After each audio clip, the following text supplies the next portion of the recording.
Olá, galera do nono ano, tudo bem com vocês? Vamos começar a nossa aula de física. Pegue aí o livro 3. Vamos começar hoje a unidade 6 do livro de vocês, que fala a respeito da eletricidade, essa unidade, certo? E hoje vamos falar sobre eletrostática, certo? Essa parte aí se encontra no livro de vocês a partir da página 68, tá certo? Vamos começar falando sobre o modelo atômico. O que vem ser esse modelo atômico? Modelos atômicos, página 68. Desde a antiguidade, os filósofos gregos já se perguntavam do que as coisas são feitas. Eles viram que as coisas elas são feitas de átomos, certo? E o que são átomos, gente? São átomos, os antigos filósofos eles já falavam que o átomo é uma parte que é indivisível, certo? Então, o átomo significa que ele não é divisível, não divisível, tá certo? Nos tempos antigos até a atualidade, muitas foram as visões científicas sobre o átomo. Aí vem aí a parte da evolução do modelo atômico, até nós já vimos já isso aí. Aí vem aí o modelo atômico proposto por Dalton, que é a bola de bilhar. Aí vem o do Thomson, que ele descobriu os elétrons, surgiu o átomo como se fosse uma massa homogênea positiva. Aí vem a descoberta do Rutherford, já falamos sobre isso.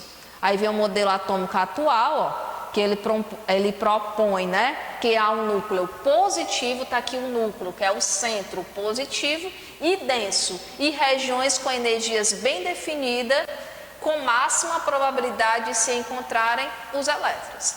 Aí a gente já conhece isso aqui, que surgiu aqui os níveis de energias, a gente também já conhece, a da química, Resumindo, a matéria, ela é constituída por átomos, Toda matéria, ela possui átomos, que são estruturados basicamente por 3 tipos de partículas. Quais são elas? Os elétrons, os prótons e os nêutrons. É importante ressaltar que essas não são as únicas partículas existentes no átomo, mas para o nosso propósito elas são suficientes, certo? Em cada átomo há uma parte central muito densa, que é chamado de quê? O núcleo, que está lá no centro, onde estão os prótons e os nêutrons. Os elétrons, eles se movimentam-se em torno do núcleo. O núcleo está aqui e os elétrons eles ficam se movimentando em torno do núcleo. Essa região, ela é periférica do átomo, ela é chamada de quê? De eletrosfera. O núcleo aqui, que se encontra no centro, ele é chamado também de eletrosfera, certo? Temos aí a carga elétrica. Os prótons, gente, são partículas com cargas elétricas positivas, enquanto os elétrons são partículas com carga elétrica negativa. O que é a carga elétrica? É uma propriedade física da matéria, certo? Aí vem aqui para a página seguinte, onde ele fala, quando cargas elétricas do mesmo sinal, aqui são aproximadas, elas se repelem, O contrário acontece quando cargas de sinais opostos se aproximam, ou seja, elas se atraem. Cargas negativas se repelem, cargas positivas se repelem, cargas de sinais contrários se atraem, certo? Vem falando aí também da carga elementar. Quando o átomo possui o mesmo número de prótons e elétrons, dizemos que ele está eletricamente neutro. O que é isso, eletricamente neutro? Possui o mesmo número de prótons e elétrons. Ou seja, a carga elétrica total é 0, embora haja partículas carregadas dentro dele. O número de partículas positivas é igual ao número de partículas negativas. Quando há diferença entre esses valores, dizemos que o átomo está eletrizado, certo? A carga elétrica é uma grandeza física quantizada, ou seja, ela não pode assumir qualquer valor, certo? Ela não pode possuir qualquer valor, apenas múltiplos inteiros da carga elementar. A carga elementar é o valor da carga específica de um elétron ou de um próton. Aqui, elétron e próton. Ou seja, né? Se um átomo tem um elétron a mais do que prótons, a carga elétrica desse átomo seria justamente menos 1,6 vezes 10 elevado a menos 19 coulomb. Se tivesse dois átomos a mais, já seria o quê? Multiplica vezes 2, 1,6, 3,2. E assim por diante. Portanto, podemos generalizar e utilizar a seguinte equação para calcular a carga elétrica de um objeto. Aqui, ó. Essa seguinte equação que vamos utilizar para calcular a carga elétrica de um objeto, onde que seria a quantidade de carga em número de elétrons, ou sobrando, né? Ou faltando, esse N aqui, e esse é justamente a minha carga elementar. E temos a unidade padrão, que é esse C aqui, que significa coulomb, que eu já até tinha falado para vocês. Ele escreveu importantes tratados na área da eletricidade e do magnetismo, o Coulomb, por isso que vem homenageando esse físico francês. Colocando em prática, né? Vamos resolver aqui uma questãozinha colocando em prática, que se encontra na página 69. Diz assim, ó. Vamos resolver o seguinte exercício. Uma esfera metálica tem carga eletronegativa de valor igual a 3,2 vezes 10 elevado a menos 4 coulomb. Sendo a carga do elétron igual a 1,6 vezes 10 elevado a menos 19 coulomb, pode-se concluir que a esfera contém.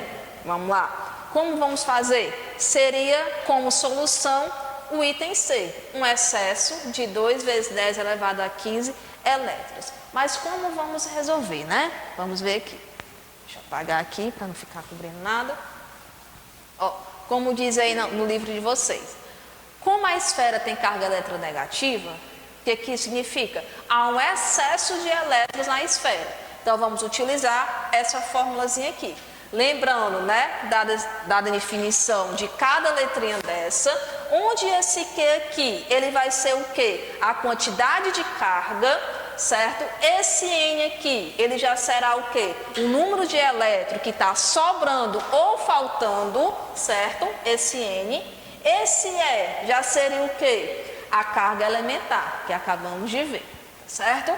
Vamos aplicar aí nessa forma. Então, a questão, ela nos dá a letrinha Q, 3,2 vezes 10 elevado a menos 4. Ela nos dá também a letrinha N. Não dá. É o que a questão quer da gente. Quer saber justamente essa letrinha N, tá certo? Vamos só aplicar na forma. Descer aqui um pouquinho. Como é que vamos fazer, gente?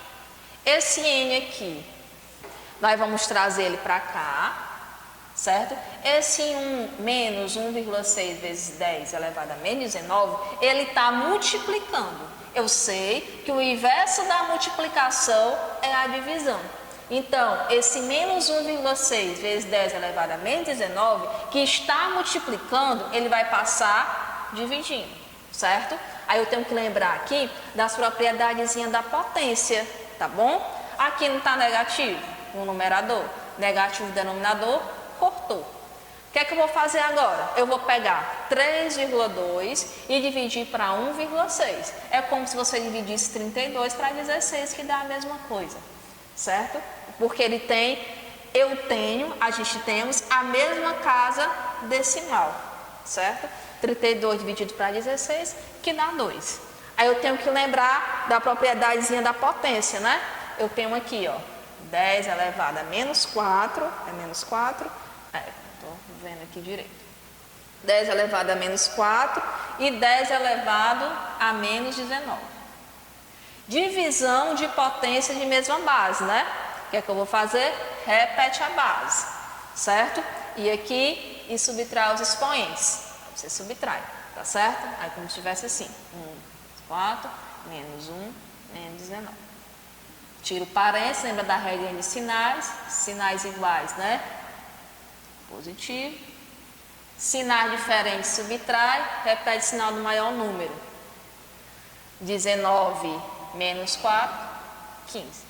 Certo? Porque sinais iguais na adição e na subtração, a gente subtrai e conserva o sinal do maior número, tá bom? Por isso que terá um excesso de 2 vezes 10 elevado a 15 letras. Até aí tudo bem, né? É só como exemplo, porque nas resoluções das atividades vocês vão precisar dessa informação. Por isso que eu resolvi com vocês, tá certo? Não esqueça de resolver a atividadezinha de casa. Vamos fazer aqui também, falar um pouco de condutores e isolantes, que se encontra aqui na próxima página. Deixa eu descer aqui. Pronto. Ó, condutores e isolantes. O que são os condutores? São corpos que contêm grande número de elétrons livres. De forma geral, são bons condutores, como o ferro, o alumínio e o cobre. Além disso, o corpo humano e a água também são bons condutores. A água pura é um bom isolante, porém, em nosso cotidiano, utilizamos a água como minerais e sais que a transformam em uma boa condutora. Isolantes são corpos cujos átomos estão ligados de tal forma que os elétrons não têm muita mobilidade. São bons exemplos de materiais isolantes, a borracha, a madeira, o vidro, o plástico, entre outros. Vem aí falando os processos de eletrização, na mesma página 70, que existe assim, que fala assim: existem algumas formas de se eletrizar um objeto. Note que quando falamos em eletrização, nós referimos ao ato de retirar ou colocar elétrons em um objeto. É possível fazer o mesmo com prótons, assunto estudado em outro capítulo. Quando a gente analisa a fusão nuclear, certo? Em nossos estudos, todas as formas de eletrização são focadas no elétron, certo? Temos aqui a parte de eletrização por atrito. Você pode até pegar aí a partezinha da caneta, passar no cabelo, que você vai ver que vai conseguir puxar os pedacinhos de folha de papel. Se quiser até fazer isso em casa, dá para fazer. Na eletrização por atrito, os corpos eles adquirem carga de mesmo modo, mas de sinais contrários. Ou seja, um fica eletrizado com cargas positivas e o outro com carga negativa. Quando você começa a fazer aqui o atrito e você pega essa partezinha da caneta aqui, você consegue puxar, atrair os papelzinhos, você colocar em uma parte plana, em uma parte aí, você consegue atrair esses papéis em pequenos, lógico, né? Pela lei de conservação de cargas, podemos afirmar que após a eletrização por atrito, a carga elétrica do objeto que recebeu elétrons é um módulo igual à carga elétrica do objeto que recebeu os elétrons. Temos também a eletrização por indução, que ele consiste na separação de cargas elétricas em um condutor, sem que ele tenha contato em outro corpo eletrizado. Olha aqui o exemplo, ó. Esse exemplo, ó. Uma esfera metálica eletricamente neutra, aí vem aí o fio da Terra, ao aproximar o objeto eletrizado positivamente pelas forças de repulsão e atração, há uma polarização da esfera, colocando-se em fio ligado à Terra, elétrons são adicionados à esfera. Aí temos aqui a esfera metálica, ela ficou eletrizada negativamente, pois ela está com excesso de elétrons. Temos aqui o outro exemplo, ó, onde fala que duas esferas metálicas neutras com suportes isolantes, duas esferas metálicas, aqui os suportes sendo isolantes, pode ser borracha, né? Ao aproximar um objeto eletrizado negativamente pelas forças de repulsão e atração, há uma polarização das esferas. Aqui, ó. E temos aqui esse último exemplo, onde os corpos eles estão separando, as esferas estão se separando, uma fica eletrizada negativamente e a outra eletrizada positivamente. Certo? Aí os exemplos. Note que em nenhum dos casos há transferência inicial de elétrons entre o objeto carregado e as esferas neutras. O chão é o melhor lugar para descarregar objetos eletrizados, como para raios, mas também é o melhor lugar para coletar elétrons, como visto na figura acima, que é como se fosse um chão, ó, essa partezinha aí. A eletrização por indução e a por atrito exerce papéis importantes na polinização das flores pelas abelhas, por exemplo. Porque o corpo de uma abelha, após o voo, por causa do atrito com o ar, ele adquire uma pequena carga, ficando assim eletrizado, tá certo? Temos também a eletrização por contato mais embaixo, ó. Consiste no contato entre um objeto condutor carregado eletricamente e um objeto condutor, mas nesse caso neutro. Ó, temos aqui, ele aqui neutro, antes, durante, ó, e depois, certo? Pela lei da conservação das cargas, podemos dizer que as esferas se forem, né, do mesmo material e tamanho, as cargas finais das duas esferas são iguais, tanto o módulo como o sinal. O objeto que tem mais elétrons, ele vai fazer o que? Ele doará para o objeto com menos elétrons, certo? Acontecendo isso aqui, ó, tá aqui o antes, durante e o depois, a parte final do que acontece, tá certo? Não esqueçam de resolver a atividade de casa, gente, certo? Que vocês vão fazer, que vai estar aí na agenda no grupo de vocês. Assista essa aula, veja o exercício aí que eu resolvi com vocês na parte do colocando em prática, e vocês vão precisar desse exemplo para resolver mais questões, certo? Observe esse exemplo, assista a quantidade de vezes que for necessária a aula, e qualquer dúvida, vocês já sabem onde me encontrar, certo? Tchau, até a nossa próxima aula, se Deus quiser.